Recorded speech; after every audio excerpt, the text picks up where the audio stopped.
Okay, folks, lesson in marketing. If you're going to market, don't market your message, market the entertainment.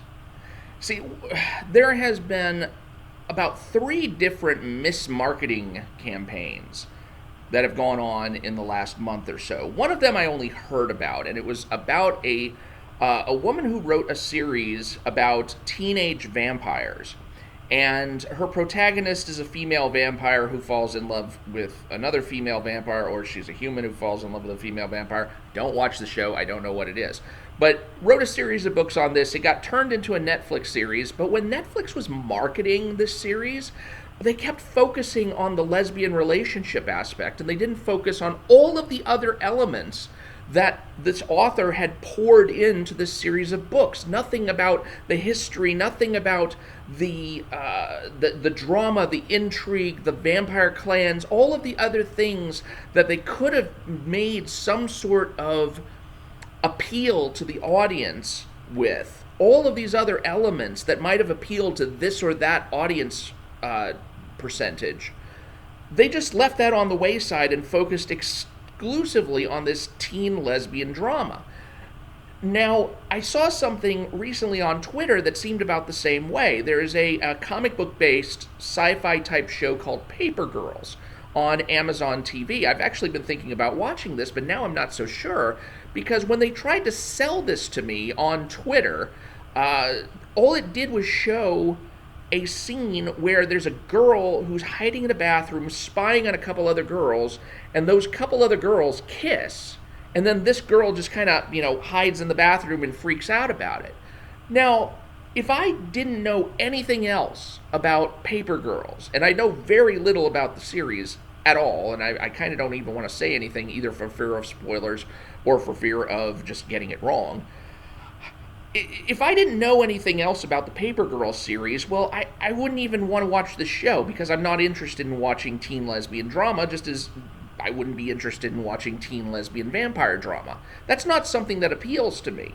Now, there are, from what I've heard, various elements of this show that would appeal to me. Things like apocalyptic events, maybe there's some time travel thrown in, there's some sci-fi elements to it. But this thing didn't try to sell me on any of that. It just tried to sell me on this one instance of teen lesbian drama, and I have no interest now. So, especially if you're going to present that to me as if it's the heart of the show, sorry, I'll pass. And then the same thing happened with She-Hulk, which is the latest MCU series appearing on Disney+. Now, fortunately, I watched the She-Hulk episode before I saw the advertising for it. So when I watched She-Hulk, I had a damn good time. I didn't come in with any kind of preconceptions. I didn't know what I was going to be seeing. I just basically thought, okay, let's just give it a shot, see how it is. I was, grinning ear to ear, laughing, just enjoying the show. It was a good time. It was good entertainment. And I know there's comic book purists out there who are complaining. They complain about everything that doesn't exactly match the comic, and it's sad because they can't just let the comic, or let what's up on the screen represent some aspects of these properties that they're familiar with and be happy with what they get. I mean, at least it was an entertaining property. It didn't have to be. It could have been another Captain Marvel, which was boring as crap. But what people are complaining about now is that IMDb, in their pushing a promotional video for She-Hulk, focused on a scene in which She-Hulk, not even powered up, is talking about the difficulty of being a woman and having to control her rage around men who would accuse her of being too emotional, or who would just murder her outright for expressing her emotions in ways not favorable to men. So, yeah, I can see how some people can look at that advertising and think, oh my gosh, if all this series is going to do is hit me over the head with these feminist messages, I'm not even interested in that. Now, that's not what the show is like at all. I mean, yes, it has that scene in it, but that's one scene among maybe 5 or 6 scenes that are marbled into a 38-minute joyride, practically, of Marvel goodness.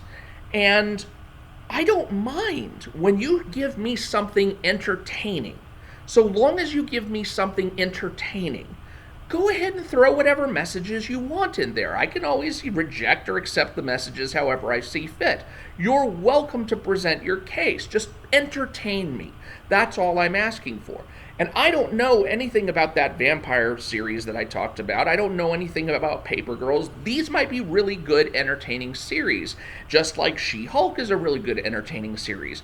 But none of them are being sold as such. I don't know what is in the minds of the marketers who are putting forward the message or the,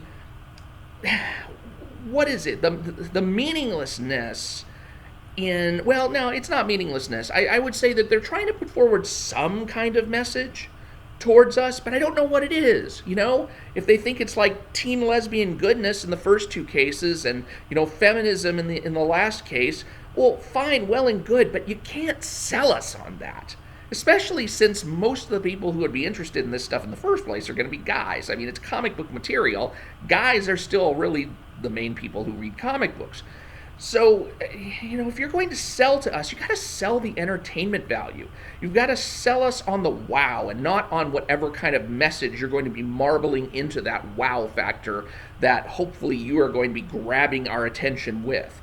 You know, the message should be something we absorb as we are along for the ride that you're taking us on. It can't be the selling point itself. You know, that just doesn't make any sense. And so I don't know where marketing is going these days.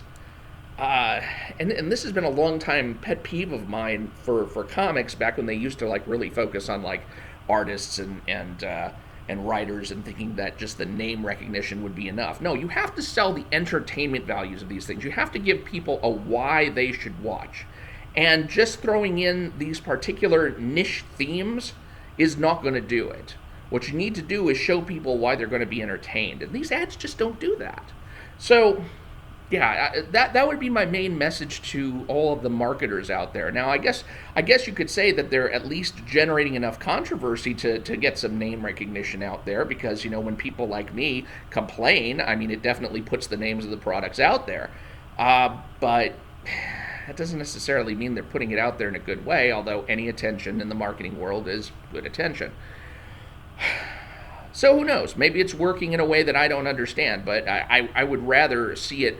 I would rather see a whole lot of people giving positive praise to the marketing campaign, which leads to positive praise to the shows, as opposed to negative remarks like the ones I'm making now about the campaigns that they're using, and then, you know, that leading to maybe a little interest trickling in about the shows. I can't help but think that the former way is better than the latter way. But what do I know? I'm not a marketer. I am Mike Bartica. Please do subscribe to my channel if you get a chance, and I will talk to you later.